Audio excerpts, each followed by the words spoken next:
মিথ্যার নমুনা। আপনি একটা সাধারণ মানুষ, আপনি এদের মিথ্যার কি করে বুঝতে পারেন? এরা এই টাইপের বই লিখেছে প্রায় 50টা। এই সহি পদ্ধতিতে নামাজ, অমুক নামাজ, তমুক নামাজ, আর সহি দিচ্ছে। এইখানে দেখুন বলছেন ওনারা, নামাজ শুরু করার বিষয়ে বাম হাতের উপরে ডান হাত স্থাপন করে নিজের বুকের বা সিনার উপরে হাত রাখবেন। নিচে উদ্ধৃতি দিচ্ছেন সহি বুখারী 717 নম্বর হাদিস, 719 নম্বর হাদিস। তাও মিথ্যে কথা। বুখারী শরীফে বুকে হাত বাঁধার কোন হাদিস নেই। Challenge, challenge, challenge. যে কোনো সময়, সকাল, দুপুর, বিকেল, সন্ধ্যা, যে কোনো সময় আসুন, আমাদেরকে দেখিয়ে দিন। এখানে বাংলা একটা বুখারী শরীফ আছে, দেখুন তো বাংলা বুখারী শরীফ। নারে তাকবীর, নারে তাকবীর। ইমামে আবু হানিফা, ইমামে আবু হানিফা। সে বাংলা বুখারী শরীফটা খুলে মিলিয়ে আপনারা দেখে নেন, পাতাটা খুলো, যে ওইখানে কি বুকে হাত বাঁধার কিছু আছে? বুক শব্দটাই নেই। ওখানে যেটা আছে যে আল্লাহ রসুল সাল্লাল্লাহু আলাইহি সাল্লামের যুগে হুকুম করা হতো ডান হাত যেন বাম হাতের অগ্রবাহিতে রাখা হয়। বুকের কোনো শব্দই নাই। কিন্তু ওনারা এখানে বুখারী শরীফ, সহি মুসলিম শরীফ, এটাও চ্যালেঞ্জ, সহি মুসলিমে নেই, নেই, নেই, চ্যালেঞ্জ, চ্যালেঞ্জ, চ্যালেঞ্জ। এনারা এইভাবে বিভ্রান্তি ছড়াচ্ছে। বুখারী শরীফে নেই, মুসলিম শরীফে নেই, এখানে পাতা সহ 10টা কিতাবের হাওলা দিচ্ছে। যখন একজন সাধারণ মানুষ, উনি কি বুঝবেন যে এতগুলো কিতাবে আছে, বুখারী শরীফেও আছে? মানুষ ধোঁকায় পড়ে যাচ্ছে।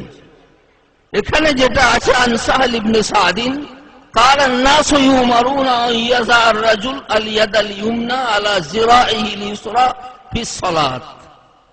তার বাংলা অনুবাদক অনুবাদ করেছেন, নামাজে লোকেদের ডান হস্ত বাম হস্তের কবজির, অগ্রবাহু বলে ভালো হতো, কবজির উপর রাখার নির্দেশ দেওয়া হতো। এখানে বুকের কোনো কথা নেই, কিন্তু ইনারা ওই বুকের উপরে বাঁধবেন বলে সহি বুখারীর হাওলা দিয়ে দিলেন। এরই 1 পৃষ্ঠা পরে বলছেন যে সূরা ফাতিহা মুক্তাদি যদি না পড়ে নামাজ হবে না। ওদের প্রত্যেক কথাই বুখারী, থাকুক আর নাই থাকুক। বুখারী শরীফ হাদিস নম্বর 720।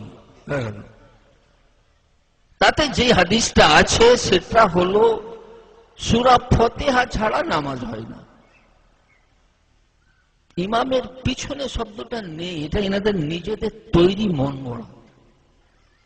এখানে ইমামের পিছনে শব্দ নেই।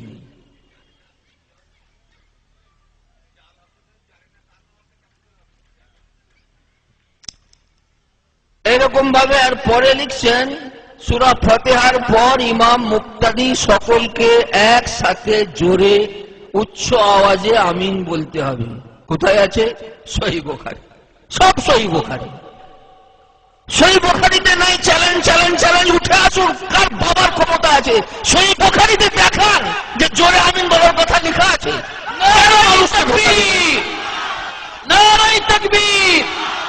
মাকামে ইমাম আবু হানিফা, মাকামে ইমাম আবু হানিফা। 2 নম্বর কথা, ওনারা বুখারী শরীফের হাওলা দিচ্ছে। বুখারী শরীফ তো বেদাতি কিতাব। হুজুর সাল্লাল্লাহু আলাইহি সাল্লামের যুগে বুখারী শরীফ ছিল? আরে ছিল। তাবেঈ যুগে ছিল, তাবেঈনের যুগে ছিল। ওনারা বলছেন মযহাব বেদাত, নবীর জামানায় ছিল না। তাহলে বুখারী তো তার থেকে বড় বেদাত। তোমরা এই কিতাবের হাওলা দিচ্ছ কেন ভাই? এটা তো বেদাতি কিতাব। এটা তো 200 বছর পরে 3 শতাব্দীর পর তৈরি হয়েছে। মযহাব তো 2য় শতাব্দীতে হয়েছে। যদি 2য় জিনিসটা বেদাত হয়, তাহলে বুখারী শরীফটা বেদাত হবে না কেন? মুসলিম শরীফ বেদাত হবে না কেন? তিরমিজি শরীফ বেদাত হবে না কেন? সব বেদাত। তোমরা একমাত্র সঠিক রয়েছে। কথা বুঝতে পেরেছেন? এ তো পরবর্তী কিতাব, হুজুরের জামানার কিতাব দেখান। আল্লাহর রাসূল সাল্লাল্লাহু আলাইহি সাল্লাম দুনিয়া থেকে চলে গেলেন, আমাদের হাতে কোন হাদিসের কিতাব দিয়ে গেছিলেন? জানেন আপনারা? কোন হাদিসের কিতাব দিয়ে গিয়েছিলেন? কোন হাদিসের কিতাব দিয়ে যাননি। কি দিয়ে গিয়েছিলেন তিনি? তিনি আমাদেরকে দিয়ে গিয়েছিলেন জীবন্ত কোরআন, তিনি আমাদেরকে দিয়ে গিয়েছিলেন জীবন্ত হাদিস। খুব ভালো করে বুঝবেন, না হলে বিভ্রান্তিতে পড়ে যাবেন। তিনি জীবন্ত কোরআন দিয়ে গিয়েছিলেন, তিনি জীবন্ত হাদিস দিয়ে গিয়েছিলেন। সাহাবায়ে কেরামকে ছেড়ে গেছিলেন, 6 লক্ষ সাহাবায়ে কেরামকে ছেড়ে গেছিলেন। তিনি আমাদেরকে দিয়ে গেছে সাহাবায়ে কেরাম। তিনি বুখারী দিয়ে যাননি, তিনি তিরমিজি দিয়ে যাননি, তিনি কোন হাদিসের কিতাব দিয়ে গিয়েছিলেন যাননি।